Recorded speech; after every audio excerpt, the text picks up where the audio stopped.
Everyone, कैसे हैं आप सब। आशा करती हूँ आप सब अच्छे होंगे। स्वागत है आपका मेरे व्लॉग में जिसका नाम है इंचेंटेड इनलाइटनमेंट विद रशनव व्लॉग्स।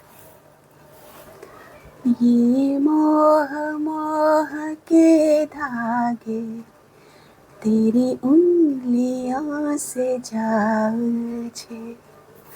मोह मोह के धागे, मोह कमेंट आया था, उसका ही मैं आज जितनी मुझे समझ है उतना आंसर करूँगी। दोस्तों, ये जो मोह होता है ना, ये इतना भीतर में छुपा हुआ एक गुण होता है व्यक्ति का। जैसे व्यक्ति को किसी को प्रेम बहुत होता है ना, ये बड़ा प्रेम करता है, ये बड़ा खराब है, ये बहुत द्वेष करता है ना, ये बड़ा बुरा करता है। ऐसे जो मोह है ना, वो भी गुण है एक व्यक्ति का। और ये मोह ऐसा होता है ना दोस्तों, कि अगर मोह वाले से वापस में मोह वाला का कहते हैं ना गिव एंड टेक, है ना, अगर बराबर से हो रहा है तब तो ठीक है, तब तो जीवन बढ़िया चलता है। लेकिन अगर ये मोह एक तरफा होता है कि हमें हो गया मोह, हर माँ को बेटे से मोह हो जाता है, एक पति को पत्नी से हो जाता है, पत्नी को पति से हो जाता है, माँ बाप से हो जाता है, बहनों से हो जाता है, भाइयों से हो जाता है, रिश्तेदार से हो जाता है, किसी विशेष वस्तुओं से हो जाता है ना, और गुरु से भी हो जाता है, गुरु भाई बहनों से भी हो जाता है। मोह दोस्तों चाहे किसी से भी हो, ये सच में है तो बड़ी खराब चीज़।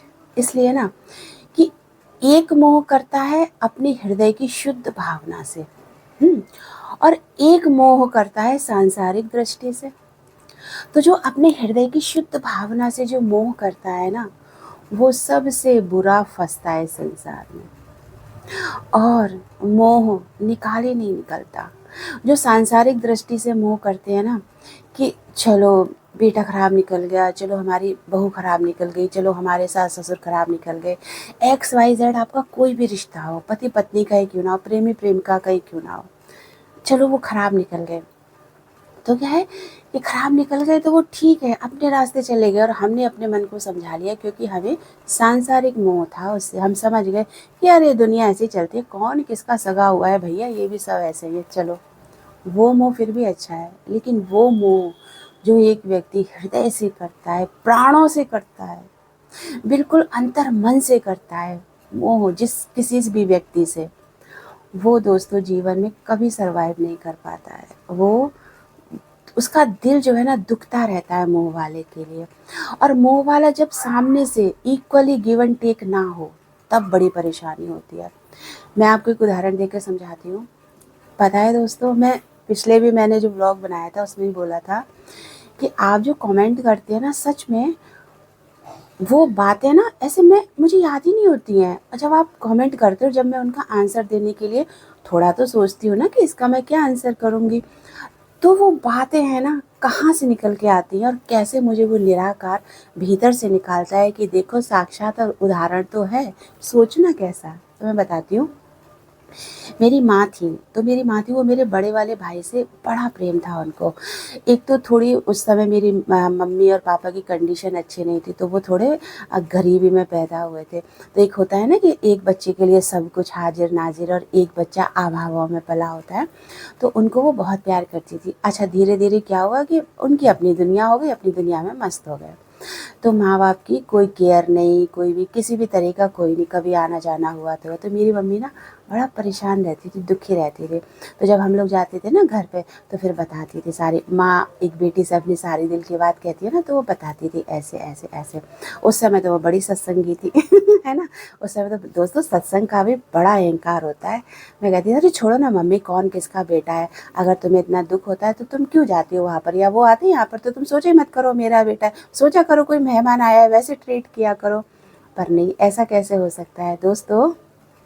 आप देखिए मोह का रिजल्ट देखिए, सालों साल हो गए, बच्चे हो गए उनके, बड़े हो गए, मेरे मम्मी भाई एकदम से एज उनकी भी बहुत ज़्यादा हो गई, लेकिन बाहर से उनका दिल नहीं होता था कि मेरे भाई घर पे आए तो वो उनके लिए एक कप चाय भी बनाए। बाहर से दिल नहीं होता था, अंदर वाला प्रेरित करता था, और चाय बना के देती थी, और जो होता था वो भी देती थी खाने पीने के लिए। और जब वो चले जाते थे तो कहती थी आत्मा नहीं हमारी खराब है ना, इसलिए हम दे देते हैं, लेकिन मन मेरा ऐसा करता ना कि हमें इसकी शक्ल ना दिखाई दे जीवन भर ऐसा मोह का रूप होता है। अब क्या हुआ दोस्तों, धीरे धीरे धीरे धीरे ये मोह जो होता है ना, भीतर में जहर का काम करता है। मोह ऐसा है ना कि हमें परमात्मा से भी प्रेम नहीं करने देता, हमें ईश्वर से भी प्रेम नहीं करने देता। ये मोह हमें अपने ही जाल में फंसाए रहता है। मेरी माँ की बहुत तबीयत खराब हुई, उनको खून की ज़रूरत पड़ गई, है ना। तो मेरे बड़े भाई गए और उन्होंने कहा ठीक है हम देंगे खून। माँ की ममता उमड़ पड़ी। दोस्तों, मेरी माँ को मोह था, लेकिन उस मोह में क्या था, अपनापन नहीं था। उनका खून जो चढ़ा ना मेरी माँ को, वो खून रिएक्शन कर गया और वो बिस्तर पर उछलने लगी।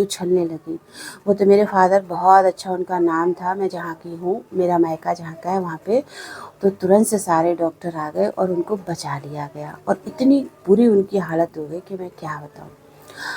खून, उस मोह वाले का खून भी शरीर के खून ने अलाउ नहीं किया, जबकि वो अपना ही खून था। तब भी उस खून ने, उनके खून ने उस अपने मोह वाले के खून को अलाउ नहीं किया, रिएक्शन कर गया।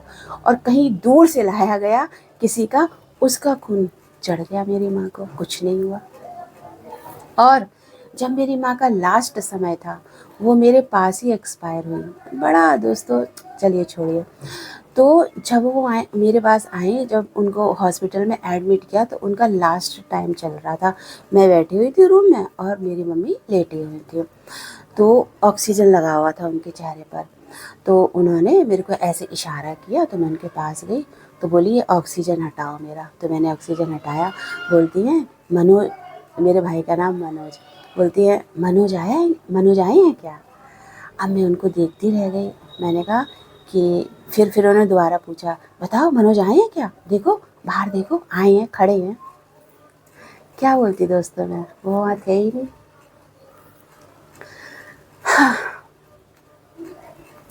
मैं अपनी माँ का चेहरा ना इतने गौर से देखती रह गई कि देखो इन्हें कितना प्यार है। उस समय इतना सत्संग में कृपा नहीं हुई थी निराकार की, बस सत्संग आती जाती थी, थोड़ा बहुत ज्ञान था। उस समय ये सोचा कि देखो ये तो पसंद नहीं करती हैं, और इनको इस टाइम पे इनको भैया नज़र आ रहे हैं। भैया अपनी ज़िंदगी में मस्त हैं, उन्हें कोई परवाह ही नहीं है कि मेरी माँ इतने दिनों से बीमार है, चलो हॉस्पिटल में जा रहा हूँ, मेरी बहन के पास है, मेरी बहन भी अकेली है, चलो 2 दिन मैं भी माँ की टेक केयर कर लूँ।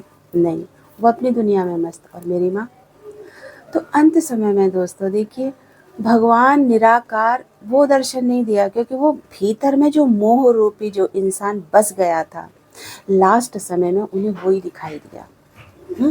और पूछा भी क्यों आया। अब सोचिए दोस्तों, शरीर तो मेरे भाई जहाँ थे वहाँ थे, लेकिन वो भीतर वाला कोई तो आया ना। और जिसको मेरी माँ ने देखा और बोला बाहर खड़े हैं तुम जाओ देखो, है कोई नहीं था। इसलिए दोस्तों, एक और उदाहरण, मेरी सास भी सत्संग करती थी, गुरु थी ना, बहुत योगी थे उनके, बहुत योगी उनको अपना गुरु मानते थे। मेरी सास हरिद्वार में थी और एक शिष्य का शरीर छूट गया। अब शिष्य का शरीर छूट गया, तो जब वो वापस आई हरिद्वार से, तो उन्हें पता चला, तो बताया गया। तो वो मुझे बुलाती है, कहती है पता है रश्मि, देखो उस माता का शरीर छूटा और हम अपनी धर्मशाला में बैठे हुए थे, और ऐसे गेट से ना वो मुझे झांक झांक के देख रही थी। और मैं ये सोच रही थी कि ये तो सत्संग में आई नहीं है, ये कैसे दिख रही है मुझे। और ऐसी घटनाएं ना दोस्तों क्षणिक मात्र में हो जाती है, मतलब ऐसे देखा ऐसे ध्यान हटा, क्षणिक मात्र में ऐसी घटनाएं होती हैं। ऐसी अध्यात्म में जो परमात्मा की अनुभूतियाँ होती हैं ना, कितने सारे अनुभव होते हैं अध्यात्म के, वो भी क्षणिक मात्र होते हैं। एकदम पलक झपकी और घटना घटित हो गई, ऐसे होते हैं। उसके बाद बोली मेरी सास, बोली देखो रश्मि, वो वहाँ आई थी मेरे से मिलने के लिए। अब दोस्तों आप बताइए, वो तो गुरु थी। अब मेरे सास ने एज ए गुरु होके उनका कौन सा मुक्ति का उपाय कर, तो क्या ही मुक्ति का उपाय कर लिया है ना। अब दोस्तों, अब आ जाते हैं दूसरी बात पर कि अगर हमें मोह करना है तो हम समय रहते और जितनी हमारी ज़िंदगी बाकी है उस ज़िंदगी के रहते हम मोह किससे करें? हम निराकार से मोह करें, हम परमात्मा से मोह करें, हम परमपिता निर्गुण निराकार पार ब्रह्म परमेश्वर से मोह करें, जिससे कि अंत समय में ये जो शरीर वाले हमें याद आते हैं और शरीर वाले सच शरीर होते नहीं है हमारे पास, पर उनकी परछाई उस शरीर के रूप में हमारे पास आती है, क्योंकि मोह का बंधन सबसे तगड़ा है। जब उस सांसारिक मोह के बंधन में इतनी शक्ति है कि जब हमें इंसान दुनिया से जाने के बाद दिखते हैं या जो हमारे पास नहीं है वो हमें दिखते हैं, तो क्या परमात्मा हमें अंत समय में नहीं दिखेगा? दिखेगा ना। यही विश्वास एक योगी को रहता है और ये अनुभव ऐसे है ना। और कुछ घटनाएं मेरे साथ ऐसी घटित हुई कि मोह किसी से मत कीजिए आप। मोह वाला आपका कुछ भी साथ नहीं देगा। ये संसार में आए थे और संसार में आकर के ऐसे ही चले जाएंगे, हम भी और मोह वाले भी।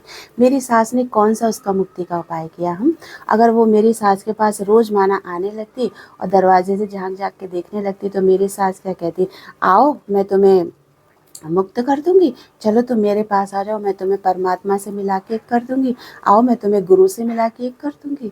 हम यही सोचते ना अंत समय में हम गुरु गुरु नाम रटेंगे, हम गुरु गुरु करेंगे, जो गुरु होगा ना वो हमारे सामने होगा। गुरु भी तो शरीर है। आप मरने के बाद जाइए गुरु के पास, गुरु उपाय करने लगेगा 100 कि भैया इससे कैसे पीछा छूटे, अपनी मुक्ति का गुरु उपाय करने लगेगा। मेरी सास नहीं करने लगती अगर वो रोज़ आती तो। इसीलिए दोस्तों बहुत गहराई से समझने की ज़रूरत है। ज्ञान देने वाला गुरु है। गुरु परमात्मा से भी ऊंचा है, क्योंकि परमात्मा से हमें मिलाता कौन है? गुरु ही तो मिला। तो परमात्मा से हमें मिलाता कौन है? परमात्मा से हमें गुरु ही तो मिलाता है। अगर गुरु नहीं होगा तो हम कभी परमात्मा से नहीं मिल सकते हैं। इसीलिए हर एक व्यक्ति कहता है कि गुरु नाम होना बहुत ज़रूरी है। चाहे वो गुरु का ज्ञान ना सुन सके, गुरु के पास ना जाए, लेकिन वो गुरु से नाम ज़रूर लेता है, क्योंकि इस लोक के बाद जब परलोक में जाते हैं ना तो गुरु हमारा साथ देता है कि कहीं हम इस संसार में या इस दुनिया के ऊपर बहुत सारे संसार हैं, कहीं हम अटक ना जाएं कोई हमें कैद ना कर ले, कोई हमारी आत्मा को कैद ना कर ले। ये भी बड़ा विज्ञान बहुत लंबा है दोस्तों, तो ज़्यादा नहीं इसको खोलते हैं। इसीलिए दोस्तों हर एक को अपनी मुक्ति का उपाय स्वयं करना है।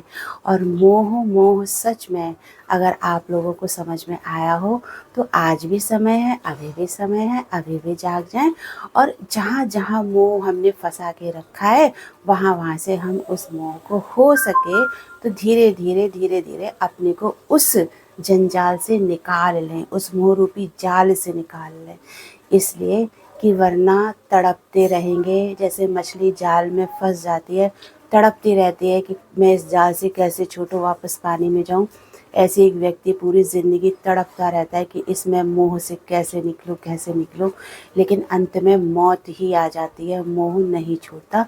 और फिर अगला जन्म लेके आता है तो फिर ये मोह के जो धागे होते हैं ना, ये अंदर भीतर में पड़े ही पड़े रहते हैं, वो कोई ना कोई रूप लेके फिर वो मोह वाला हमारे साथ जुड़ता है। तो क्यों हम इस प्रोसीजर को इतना लंबा करें? हम ज्ञानवान हैं, हमें गुरु मिला है, तो हम इस प्रोसीजर को यहीं पे रोक दें। तो हम रोकेंगे कैसे? जब हम सच्ची प्रीत परमात्मा से करेंगे, तभी हम इस बंधन से मुक्त हो पाएंगे। तो इस वाणी को मैं ये विश्राम देती हूँ। आप सब अपना ध्यान रखिएगा। मिलते हैं नेक्स्ट ब्लॉग में। Bye bye.